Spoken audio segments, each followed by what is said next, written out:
Before I take the truck out for a test drive, I'm going to quick do a half brake fluid change, I guess. If you're doing a correct brake fluid change, you would be draining the master cylinder, refilling with good fluid, and then going to each wheel and tapping it while someone applies pressure to the brake to completely flush the brake lines.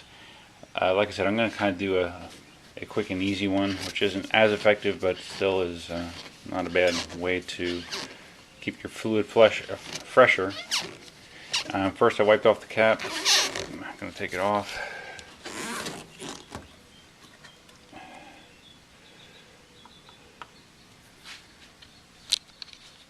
And first thing you're supposed to do is observe the current brake fluid level. That's too high. There's too much fluid in there.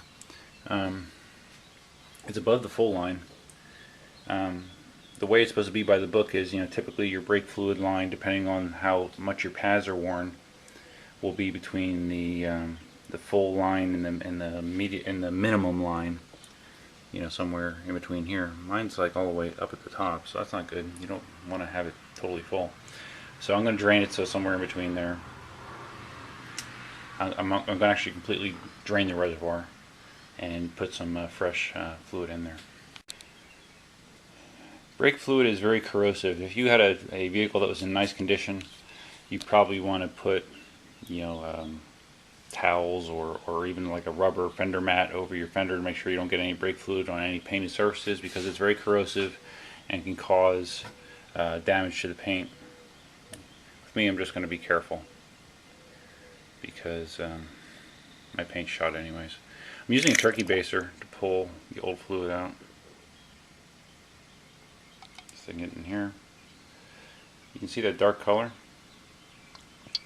Brake fluid is actually clear out of the bottle, so that gives you an idea of the contaminants that are in there.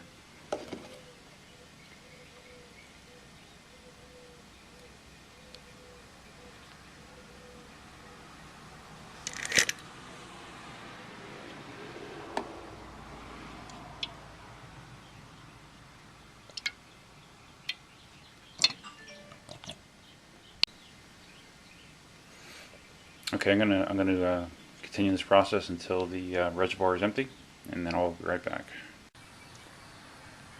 Okay, now I'm adding some new brake fluid to the reservoir. You want to make sure you don't overfill it. What I'm going to be doing is I'm going to fill it, and then I'm going to put the cap on. I'm going to pump the brakes probably 10 times, a dozen times, just to try to mix the fluid together. I'm going to come back in, I'm going to drain this reservoir again, might do it 2 times, 3 times, and that way it'll get a little bit more of the contaminants out of the system. So let me do that, you don't need to watch me.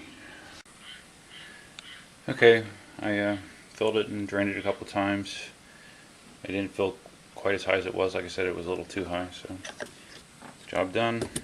Couple precautionary things. Make sure you're not pumping the brakes with this off unless you want to shoot brake fluid all over your engine bay. And also you want to make sure that you're not pumping the brakes when the fluid level is low in the reservoir, because you could be sucking air into the system and then you got a whole other set of problems and you need to bleed the entire system to get the air out if you do that. So make sure not to do that. Like I said, this is just a quick way to freshen up your brake fluid. Not as effective as a full brake flush, but easy enough for anyone to do.